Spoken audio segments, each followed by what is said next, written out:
역대하 5장 11절에서 14절까지 제가 봉독해 드리겠습니다. 이 말씀이 사실 오늘 말씀의 본문입니다. 우리 같이 한번 읽어볼까요? 이때에 제사장들이 그 반열대로 하지 아니하고 스스로 정결하게 하고 성소에 있다가 나오매 노래하는 레위 사람이 아삽과 헤만과 어두둔과 그의 아들들과 형제들이 다 세마포를 입고 제단 동쪽에 서서 재금과 비파와 수금을 잡고 또 나팔 부는 제사장이 120명이 함께 서 있다가 나팔 부는 자와 노래하는 자들이 일제히 소리를 내어 여호와를 찬송하며 감사하는데 나팔 불고 재금 치고 모든 악기를 울리며 소리를 높여 여호와를 찬송하여 이르되 선하시도다 그의 자비하심이 영원히 있도다 하며 그때에 여호와의 전에 구름이 가득한지라 제사장들이 그 구름으로 말미암아 능히 서지 못한 이는 여호와의 영광이 하나님의 전에 가득히 함이었더라. 아멘. 이 시간에는 생명수가 흐르는 길 이런 제목으로 함께 은혜를 나누기를 원합니다. 오전에 말씀을 드렸듯이 오늘의 주제는 생명수입니다. 생명수가 넘치는 우리 온누리 교회가 되기를 축복합니다. 코로나19로 인해서 너무나도 암울하다고, 세상이 암울하다고 그렇게 말하는 사람들이 너무 많습니다. 전문가들도 그렇게 말을 합니다. 여러분, 그러나 예수 믿는 사람들에게는 밝은 미래를 볼 수 있어야 됩니다. 그래서 우리는 세상 사람들이 절망이라고 생각해도 우리는 밝은 미래를 볼 수 있어야 되겠습니다. 왜냐하면 우리는 하나님을 믿기 때문입니다. 아멘이죠? 하나님 살아계시고 또 하나님은 전능하시고 무엇보다도 그 하나님 우리를 사랑하고 계신다. 우리는 이것을 믿습니다. 그래서 그 하나님은 우리의 아버지 되심을 믿습니다. 그래서 우리는 어떠한 절망이 우리에게 있다 할지라도 우리는 살아납니다. 여러분, 믿음이 없어서 어려움을 당하는 게 아닙니다. 기도하는데 어려움이 옵니다. 시련도 옵니다. 믿음이 부족하기 때문일까요? 믿음이 부족해서 어려움이 오고 시련이 올까요? 저는 오히려 믿음이 있기 때문에 어려움도 오고 그리고 믿음이 있기 때문에 우리에게 환난도 오는 거예요. 하나님의 자녀들이기 때문에 오는 환난이 우리에게 있는 거예요. 이 세상이 사단이 존재하는 한 우리는 어려움을 당해요. 사단이 방해하기 때문에. 그러나 우리는 하늘에 속해 있는 자들입니다. 하나님 아버지가 우리의 아버지 되심을 믿고 살아가는 거예요. 여러분, 바울이 복음만 전하는 사람이잖아요. 수많은 환난을 당했어요. 얼마나 어려움을 당했으면 그의 삶 속에서 이것은 끝났다. 사람은 이렇게 죽나 보다 하고 마음의 사형 선고를 내렸다고 그럽니다. 누구보다도 그는 하나님 말씀 증거하며 살았어요. 그렇게 사형 선고 받을 정도의 어려움을 당했을 때에 그 사람이 기도를 안 했겠습니까? 믿음이 없었습니까? 그러나 그는 그런 사형 선고를 당했어요. 이제는 끝이구나 이런 생각을 했는데 근데 살아났어요. 사형 선고 현장에서 살아났어요. 얼마나 놀라운 일입니까? 인간적인 면으로는 꼭 죽어야 되는데 살아났단 말이죠. 아니, 하나님이 살리셨어요. 어차피 살리실 것 같으면 뭐하러 사형 현장으로 끌고 가냔 말이죠. 어차피 하나님이 도와주시고 어차피 하나님께서 이끌어 주실 것 같으면 그런 환경 안 줘야 되지 않겠습니까? 그게 훨씬 우리한테는 편하지 않습니까? 그런데 사형 선고 현장으로 끌고 가게 됩니다. 다른 일도 아니고 복음을 전하는데 왜 그럴까? 그는 그런 사형 선고 현장에서 깨달은 게 있었어요. 그것은 고린도후서 1장 9절에 이렇게 말합니다. 우리 마음에 사형 선고를 받은 줄 알았으나 이는 우리가 자기를 의뢰하지 말고 오직 죽은 자를 다시 살리시는 하나님만 의뢰하게, 하나님만 의지하게 함이라. 이렇게 그는 사형 현장에서 깨달은 거죠. 그런데 사람들은 사형 현장에 가야 깨달아져요. 바울이 왜 그렇게 어려움, 고난이 왔는가?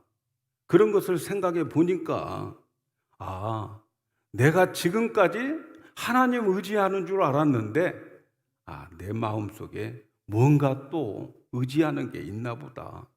그리고 그런 사실을 깨닫게 하기 위해서 죽을 형편까지 가도록 사형 현장으로 끌고 가게 했다 하는 것이죠. 그 이유는 사람 의지하지 말고 죽은 자를 살리시는 하나님만 의지하라. 이것을 깨달은 거예요.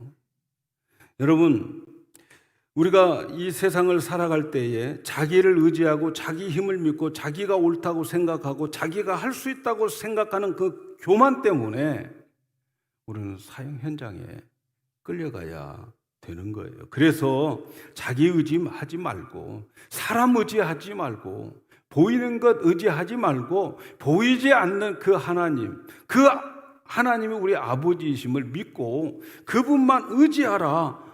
그것 깨닫게 하기 위해서 사형 현장에 가게 되는 거지요. 여러분, 그러므로 인간들에게 어렵고 힘든 일들이 올 때에는 하나님이 나를 버리신 것이 아니고 하나님이 나를 보호하시는 거예요. 그래서 우리에게 어렵고 힘든 일들은 어떤 면으로 보면 하나님이 우리의 영혼을 지키시는 안전장치가 그 어려움이 될 수 있습니다. 가정적으로, 개인적으로, 교회적으로 우리가 여러 가지 어려움을 당할 수 있습니다. 여러분, 그런 현장이 여러분의 삶의 모습 속에 있습니까? 하나님이 버리지 않았다는 증거입니다. 믿습니까? 하나님이 나를 안 버렸기 때문에 내가 예수 믿고 하나님을 아버지로 모시고 살아가는데 그런 일들이 내게 있다고 하는 것은 저주가 아니고 오히려 변장된 축복인 줄로 믿습니다. 바울은 이 사실을 깨닫고 난 후에 사방으로 우겨싸움을 당하고 정말 답답한 일을 당해도 낙심하지 않고 박해를 받아도 그는 오뚜기처럼 다시 일어나기에 되었다, 이렇게 고백합니다. 왜냐하면 그는 보이지 않는 하나님, 전능하신 하나님, 죽은 자를 살리시는 하나님을 믿었기 때문입니다. 제가 9시 예배 때 기독교는 세상이 사해 바다가 되어도 성전 문지방에서 흘러나가는 물로 살려내는 것이 기독교라 말씀을 드렸어요. 기독교는 죽음의 상태에서 살아나는 역사가 기독교의 역사입니다. 그래서 부활 또는 거듭남, 회개, 치료, 회복, 치료, 역전, 이런 것들은 기독교의 용어의 주제들입니다.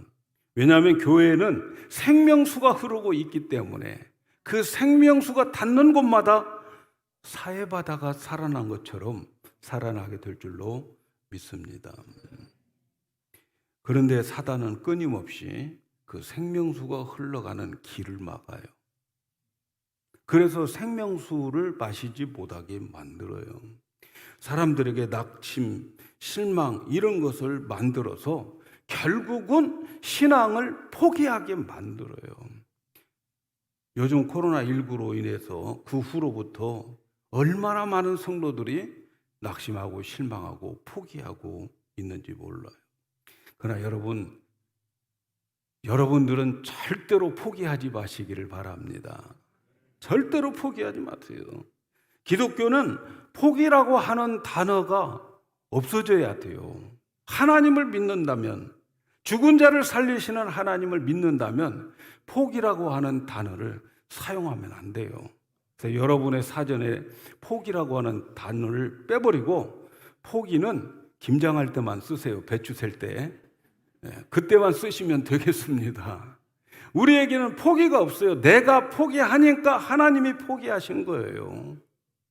내가 포기하지 않고 끝까지 끈질기게 내가 물고 늘어지면, 하나님의 약속 붙잡고 물고 늘어지면 하나님은 나에게 반드시 그 약속을 성취해 주신다는 것을 아셔야 돼요. 그래서 절대로 포기하지 말고 생명수가 흐르는 그러한 길을 만드시면 됩니다.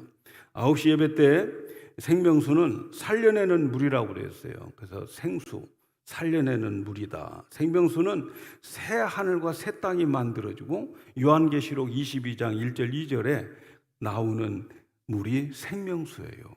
그러니까 새 하늘과 새 땅이 이루어지고 새 예루살렘 성이 만들어져서 그곳에 가서 그 물을 마시는데, 거기에 흐르는 그 물을 오늘 이 땅에서 마실 수 있는데 그것이 바로 성전에서 흘러나오는 물입니다. 그 성전은 뭐예요? 교회를 말한다, 이렇게 말씀드렸어요. 그 성전에서 흐르는 그 물이 이제 사해 바다에, 죽음의 바다에 닿으니까 살아나는 그러한 역사가 있었어요. 물고기가 거기는 없어.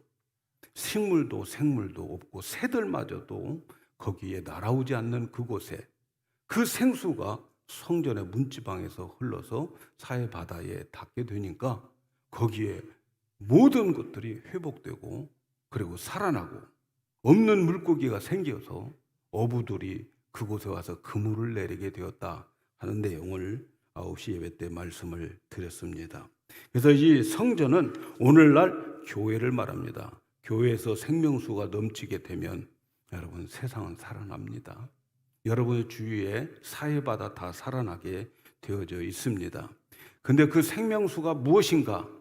성전에서 흘러나오는 그 생명수가 무엇인가?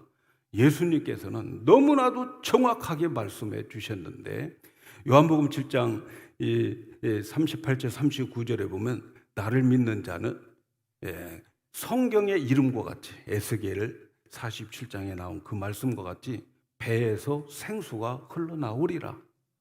그런데 이는 39절에 보면은 이는 그를 믿는 자들이 받을 성령이다. 생수가 성령이라는 거예요. 믿습니까? 믿는 자들, 예수 믿으면 누구든지 성령님이 와 계시는데 그 성령님은 우리의 마음에 계셔요. 우리의 마음에. 아는 것처럼 고린도 후서 1장 22절에 보면 성령이 우리의 마음에 계신다고 그랬어요. 그리고 그 성령을 모시는 자는 고린도전서 3장 16절에 그는 성전이다, 이렇게 말하는 거예요. 그러니까 우리 안에 다 생명수가 있고 그 생명수가 흘러 넘쳐야 되는데 사단은 그 흘러 넘치는 생명수를 자꾸 막아버리는 거죠. 그래서 성령이 우리 안에 계시죠. 그게 성령님이 생명수라는 거예요. 흘러 넘쳐야 되는. 흘러 넘친다라고 하는 말은 충만이라고 하는 말이죠. 성령 충만. 그래서 성전에서 내려오는 그러한 물을 제보라고 하는데 처음에는 발목 닿고 무릎 닿고 허리 닿고 그러다가 나중에는 물이 너무 많아가지고 땅이 안 닿고 물이 사람을 이끌어가게 되는 거, 바로 그 상태가 성령 충만한 상태인 거죠. 그래서 성령 충만하게 되고 생수가 흘러나가면 먼저 내가 살고, 그리고 이웃, 내 가정, 이웃을 살려내는, 그리고 번성하는 그러한 역사가 일어나게 되는데, 오늘 부흥회를 통해서 이런 역사가 여러분들에게 체험되기를 축복합니다. 자, 이렇게 생명수인 생명수가 넘쳐 흐르면 우리는 살아가는데, 이 생명수의 넘침은 우리의 의지 가지고 안 돼요. 내가 믿음을 짜내서 만들어낸 것 가지고는 안 돼요. 하나님이 허락해 주셔야 되고 생명수의 성령의 충만은 하나님의 주권적인 역사로 이루어지는 거예요. 자, 그렇다면 우리는 그냥 생명수가 넘쳐 흐를 때까지 기다리고만 있어야 되는가? 다시 말하면 성령 충만을 받을 때까지 기다리고 있으면 되는가? 아니면 자발적으로 어떤 행동을 해야 할까? 우리 여기에 한번 생각을 해봐야 되지 않겠어요? 성경을 보면 성령 충만의 현장을 보면은 개인적으로, 공동체적으로 어떤 행동과 책임이 있는 것을 보게 됩니다. 그래서 생수가 흐를 수 있도록 우리의 책임, 우리가 해야 할 부분들이 있음을 말씀하고 있어요. 그래서 오늘 말씀을 잘 들으시고 생명수가 넘쳐 흐르기를 바랍니다. 성령이 충만하게 넘쳐 흐르기를 바랍니다. 그러면 여러분들의 삶이 고쳐지고 살아나고 번성하는 놀라운 축복이 있게 될 줄로 믿습니다. 오늘 여러분이 그 주인공이 되시기를 바랍니다. 오늘 생명수가 흐르는 길에 제가 오늘 두 가지를 말씀드리려고 하는데, 사실 우리 세종 온누리교회는 이거 다 하고 있어요. 다 하고 있고, 그래서 생명수가 넘쳐 흐르는 교회인 줄로 믿습니다. 그래서 오늘 말씀, 제가 읽어드린 말씀 속에서 두 가지만 말씀을 드리고 또 저녁 시간에 배웠으면 좋겠습니다. 오늘 말씀 1절에 보니까 솔로몬이 10절에 보면은 1절 역대 1장 1절을 보면 솔로몬이 이미 성전을 다 완성한 후에 나온 내용입니다. 그래서 솔로몬이 성전을 지었어요. 오전에도 말씀드렸듯이 에스겔 골짜기에 있는 그 뼈들을 큰 군대로 이루는 목적은 큰 군대 만들려고 하는 게 아니고 그 다음에 성전을 짓도록 하기 위한 것이다 말씀을 드렸어요. 그래서 그 성전에서 생명수가 넘쳐 흘러서 세상을 살리는 그런 거죠. 그런 의미에서 지금 솔로몬은 이 성전을 지었어요. 저와 여러분은 마른 뼈가 살아난 에스겔 골짜기의 그 뼈들이었어요. 근데 오늘 살아나서 이렇게 큰 군대를 이루고 교회를 이루게 되는 거죠. 자, 이처럼 이 솔로몬이 지었던 그 성전은 손으로 지었던 성전인데, 근데 진짜 성전은 뭔가? 디모데전서 3장 15절에 보면 이런 말씀이 있어요. 만일 내가 지체하면 너희로 하나님의 집에서 어떻게 행해야 할 것을 알게 하려 함이라. 이 집은 살아계신 하나님의 교회다. 그러니까 성전이 교회. 아멘. 오늘 우리가 있는 이 교회, 회중이 모여있는 이곳이 성전이 되는 거죠. 구약에서는 하나님은 사람의 손으로 지은 지성소에 계셨지만 신약에서는 하나님의 집은 성도들이 모이는 회중, 이 교회를 하나님의 집이라 이렇게 말씀합니다. 신약의 성도들은 한 사람 한 사람이 다 성전인 거죠. 성전. 그래서 오늘 말씀을 보면은 성전에서 어떻게 했길래 생명수인 성령이 성전 안에 가득 찼는가 하는 것을 말씀을 드리려고 합니다. 오늘 말씀에 보니까 13절에 이런 말씀이 있어요. 나팔 부는 자와 노래하는 자가 일제히 소리를 발하여 여호와를 찬송하며 감사하는데 나팔 불고 재금치고 모든 악기를 울리며 소리를 높여 여호와를 찬송하여 가로되 선하시도다 자비하심이 영원히 있도다 하며 그때 여호와의 전에 구름이 가득했다. 자, 이 말씀을 보면 여호와 전에 구름이 가득했다라고 표현하는데 이 구름은 성령 하나님을 의미하는 거예요. 성령 하나님. 그래서 구름이 가득 찼다고 하는 이 표현은 성령이 임재하는데 충만하게 임재했다. 얼마큼 구름이 가득 찼냐면 성전 안에서 일하는 제사장들이 그 구름에 가려워서 일을 제대로 못 섬기더라 할 만큼 충만했다 이렇게 말씀합니다. 그러니까 성전 안에 구름이 가득 차게 되었는데 어느 때 구름이 가득 찼느냐? 온 세상의 악기들 다 동원하고 모든 성도들이 다 모든 백성들이 찬양을 할 때에 그때에 성전에 구름이 가득하더라 하는 거지요. 그래서 첫째로 우리가 언제 생명수가 넘쳐 흐르냐? 생명수에 넘쳐 흐르는 길을 만드는 것이 뭐냐? 찬양이라는 거죠. 찬양. 우리 선호근 목사님은 찬양의 전문가였어요. 아시죠? 모르시나? 찬양의 전문가예요. 제가 우리 목사님 처음 한 10수년 전에 만나기 전에 찬양 강사로 오셨어요. 찬양. 그래서 정말 외국의 교포들 교회의 찬양의 선구자였어요. 근데 뭐 이 말씀을 여러분들에게 다시 드리는 것은 더욱 우리가 하나님을 찬양하자 하는 거죠. 그런데 이스라엘 하나님은 찬양 중에 거하시는 하나님이라고 그렇게 시편에서 말씀해요. 이스라엘 찬송 중에 거하시는 하나님, 시편 21편 3절에 그렇게 말씀합니다. 그래서 하나님은 성전에 계시는데 찬양할 때 임재하시는 거예요. 이 성가대가 축복을 받는 이유 중에 하나가 뭐냐면 다른 분들보다 찬양할 기회가 더 많은 거죠. 여러분, 우리가 함께 찬양할 때에 이 생수가 내게 넘쳐 흐르게 되는 거예요. 그 생명수가 내게 머물게 되는 거예요. 그래서 우리가 찬양을 정말 열심히 해야 되는 거예요.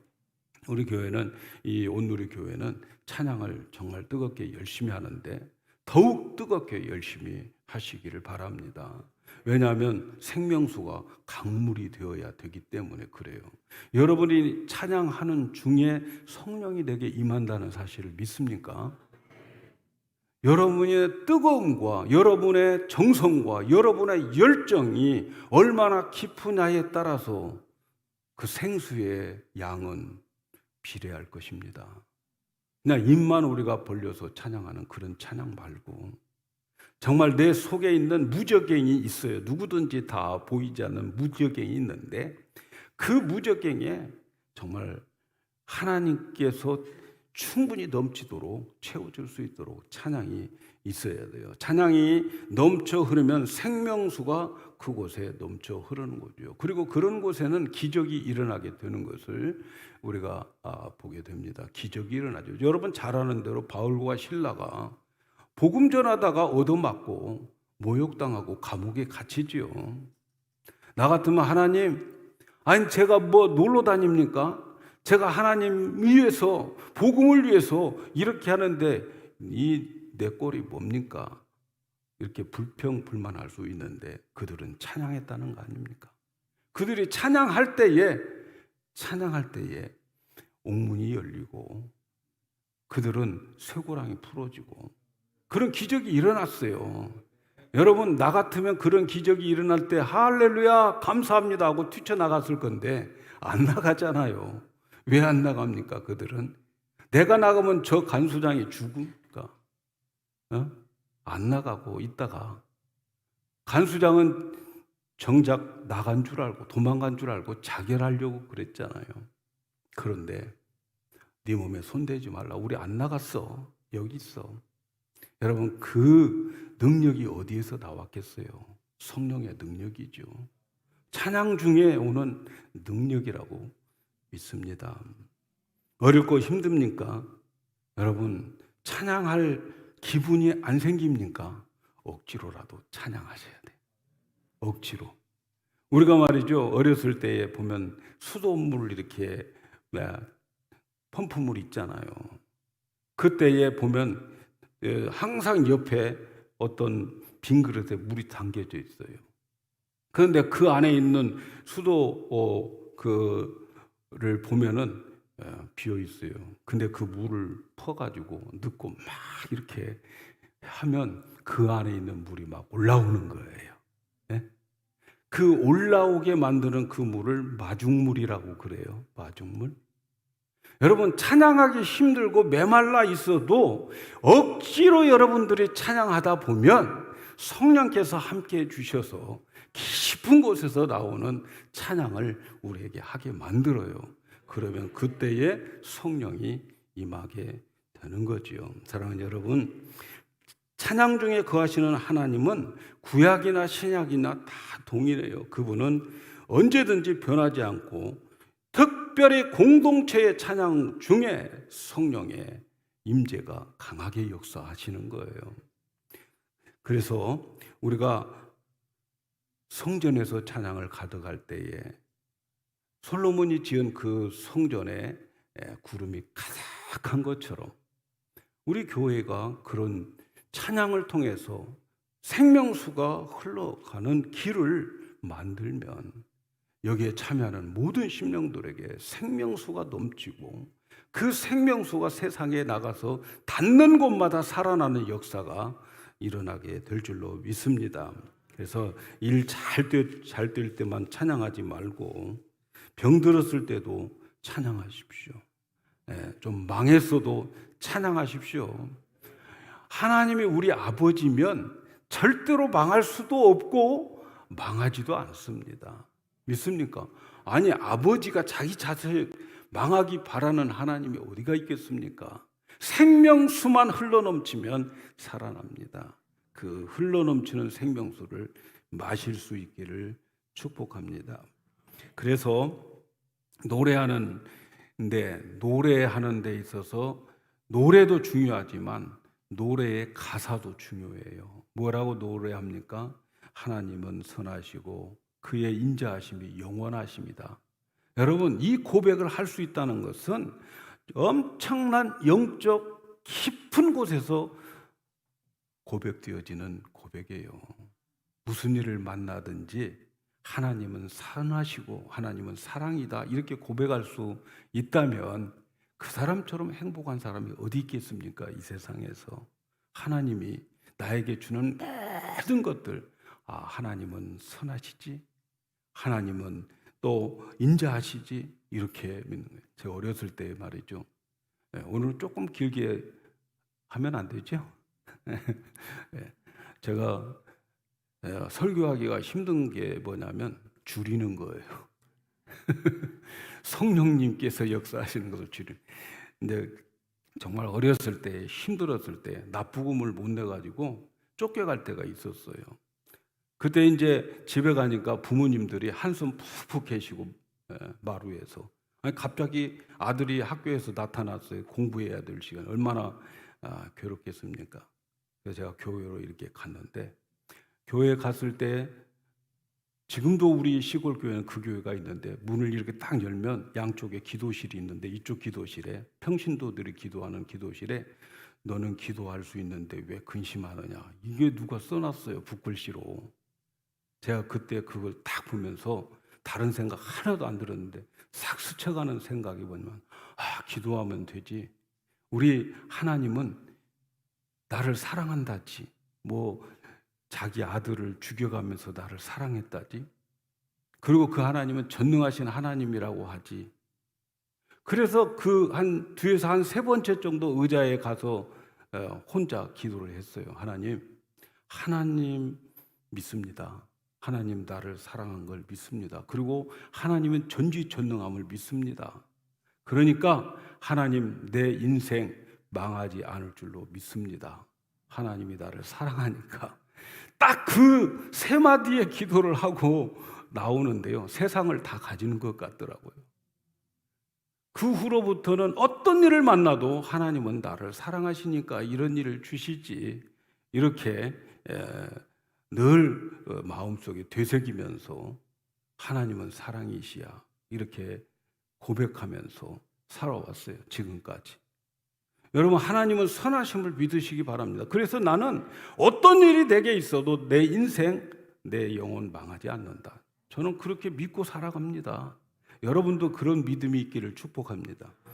좋은 일이 있을 때만 찬양하지 말고 하나님은 모든 일에 선하시고 인자하시다고 하는 것을 믿으시고 찬양할 때에 찬양이 높이 하나님께 상달될 때에 생명수가 흘러가는 수로를 만들고 있다는 것을 아시기를 믿으시기를 바랍니다. 그 다음에 또 한 가지 간단하게 말씀을 드리겠어요. 저 시계가 잘 안 보여서 그냥 가겠어요. 좀 큰 걸로 좀 해놓으시면 좋겠어요. 회개할 때에 생명수가 흘러옵니다. 회개할 때. 우리가 사도행전 2장을 보면 초대교회에 성령이 처음으로 교회에 임한다는 사실을 기억하시기를 바랍니다. 교회에. 생명수는 교회 밖에는 없어요. 교회 밖에서 뭐 단합대회 해서 우리 교회 잘되게 하자, 그거 부질없는 거예요. 그렇게 해서 잘된 교회 없습니다. 교회로 모여들어야 되는 거예요. 그 모여지는 그 교회에 성령이 임하니까 세상 사람들이 볼 때 술 취했다고 그러는 거예요. 새 술에 취했다. 술 취했다. 아니, 새 술이라고 하는 것은 아주 가치가 없는 막걸리 같은 술인 거예요. 막걸리 같은 술. 예? 술이라고 하는 거, 포도주라고 하는 거 오래된 게 좋을 거 아닙니까? 금방 만들어낸 게 무슨 술이에요. 그러니까 그게 아니다 하면서 베드로가 설교를 하지요. 그때에 베드로의 설교를 통해서 많은 사람들이 감동을 받았어요. 그러면서 형제들이여 우리가 어찌할꼬 이렇게 베드로에게 물어볼 때 베드로가 사도행전 2장 38절에 베드로가 가로되 너희가 회개하여 각각 예수 그리스도의 이름으로 세례를 받고 죄 사함을 얻어라. 그리하면 성령을 선물로 받으리라.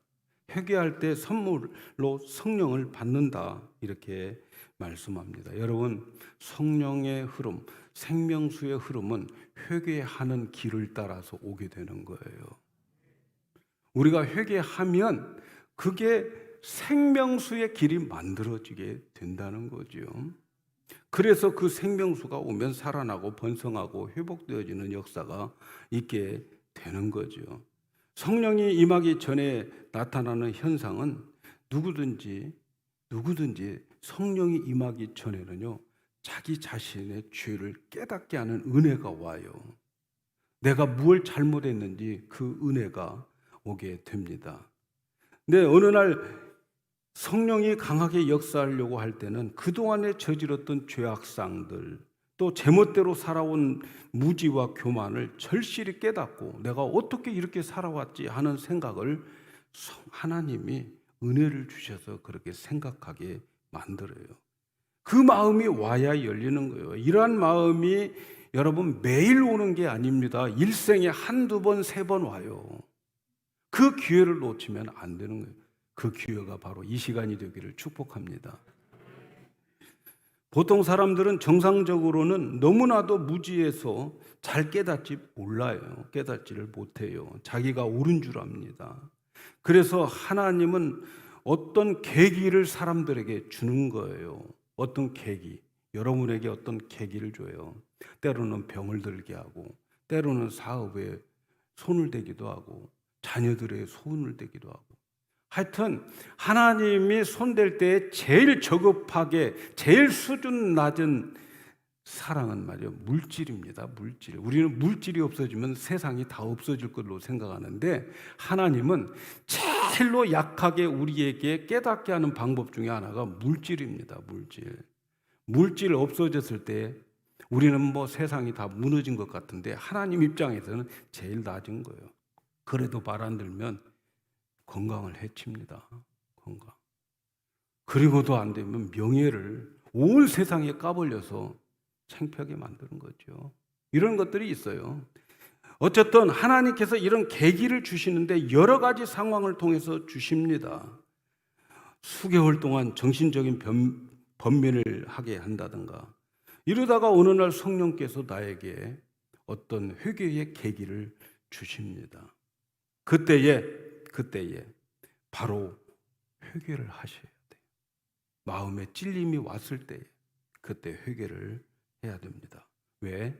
그때는 지금 하나님께서 내 앞에 생수의 댐을 지금 다 열어놓을 준비를 하고 계시기 때문에 바로 그때 회개를 해야 됩니다.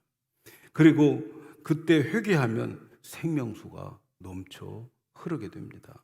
그래서 여러분 자신이 살고, 가정이 살고, 교회가 살고, 나라와 민족이 살아가게 되는데, 이런 것들은 몇 번 일생에 있어서 오지 않습니다. 그리고 이렇게 회개하는 자들은 형통합니다. 형통해요. 제 말이 아니고 잠언 28장 13절에 보니까 자기의 죄를 숨기는 자는 형통치 못하나 죄를 자복하고 버리는 자는 불쌍히 여김을 받는다. 그렇게 말씀하고 있어요. 그래서 형통하게 되는 거예요. 이런 모든 것이 살아남을 수 있는 것은 회개입니다. 회개야말로 생명수가 넘치는 것이다 하는 거지요. 그래서 회개할 것들을 많이 여러분 생각났으면 좋겠어요. 대표적인 것들이 기도에 쉬었던 죄들, 하나님 말씀을 듣고도 잘라먹었던 그런 것들, 우리가 마음에 성령의 감동이 왔을 때도 그걸 무시해버렸던 그런 것들, 이웃 생각하지 않고 나만 생각하는 그러한 것들, 회개하셔야 됩니다. 남을 정죄하는 것, 이런 것들 다 회개하셔야 돼요. 여러분, 남을 정죄하는 그것이 내 안에 있기 때문에 정죄하는 거예요. 남의 눈에 티를 우리가 꼬집는 것은 내 눈에 그 티가 있기 때문에 보는 거예요. 그런 것들을 다 회개해야 돼요. 사랑하는 여러분, 오늘 우리가 해야 할 것 두 가지예요. 뜨겁게 찬양하는 겁니다. 아멘이죠. 찬양할 이유가 있을 때만 찬양하는 것이 아니고 찬양한 이유가 없을 때에도 찬양을 해야 됩니다. 우리의 모든 문제는 혈과육의 문제가 아닌 것을 기억하십시다. 그런데 찬양하면 사단이 들고 왔던 모든 것들 다 놓고 한 길로 왔다 7길로 물러가게 되어 있습니다. 우리 교회는 사단에게 놀아나는 그런 교회가 되지 않기를 바랍니다. 회개의 은혜 속에 살아가기를 바랍니다. 여러분, 지금 많은 분야의 전문가들은 미래가 불안하다고 말합니다. 코로나19 이후로 세상이 바뀌어졌고요. 또 세계화가 깨졌어요. 서로 잘 먹고 잘 살자. 그런 세계화 이제 없습니다. 다 자기 나라 중심으로 끼리끼리 이제 살아가려고 하는 세계화가 이제는 깨졌어요. 미국만 해도 중국 물건, 옛날에는 주소도 뭐 나라 국적도 별로 생각하지 않고 다 물건 사고 팔고 그랬는데 그런 세계화 깨졌어요. 그리고 지금 뭐 우크라이나와 그리고 유럽과 또 소련, 러시아와 이런 것들 너무너무 심각하지요. 많은 것들이 지금 갈등을 일으키고 있어요. 에너지난, 식량난이 온다고 합니다. 여러분이 생각하는 미국은 굉장히 심각합니다. 인플레이션이 아주 30년 만에 살아나가지고 물가가 얼마나 올랐는지 몰라요. 식당에서 밥 먹으려고 하면은 한 사람 밥 먹는 것 가지고 옛날에 2사람, 3사람 먹는데 그렇지 못하고 있어요. 모든 것이 이렇게 되어지고 있어요. 달러도 1,500이 안 가기를 바랍니다. 이렇게 모든 것이 어렵고 힘들어요. 그러면 어떻게 되겠어요? 이러한 세상 우리가 전문가들을 볼 때는 답이 없다는 거예요. 가봐야 안다라는 거예요. 그러나 오늘 저와 여러분은 답을 합니다. 그 해답은 성령 충만입니다. 생명수가 흘러나가면 사해와 같은 바다도 살아나게 된다고 하는 것을 아시고, 우리 세종 온누리 교회는 생명수가 흐르는 그 수로를 만들어야 되는데, 찬양과 그죠? 그리고 우리가 회개 운동을 할 때에 우리에게서 흘러나가는 그 생명수가 사해 바다와 같은 그러한 미래가 우리 앞에 있다 할지라도 우리는 거뜬히 이기고 승리하고 살려내는 우리 교회가 될 줄로 믿습니다. 저녁 시간에 다시 뵙기를 원합니다. 기도하겠습니다. 하나님 아버지, 감사합니다. 오늘 주님께서 부족한 종을 통하여 우리에게 생명의 말씀을 허락하여 주셨습니다. 하나님, 이 말씀이 마음에 기록되게 하여 주셔서 하나님께서 이 말씀으로 우리의 세상이 살아가고 사해와 같은 그러한 곳이 있다 할지라도 우리가 감으로 인하여서 살아나는 역사가 있게 하여 주시옵소서. 우리 세종 온누리 교회가 온누리를 살리는 그러한 역사가 있도록 생명수가 넘치게 하옵소서. 예수님의 이름으로 기도하옵나이다. 아멘.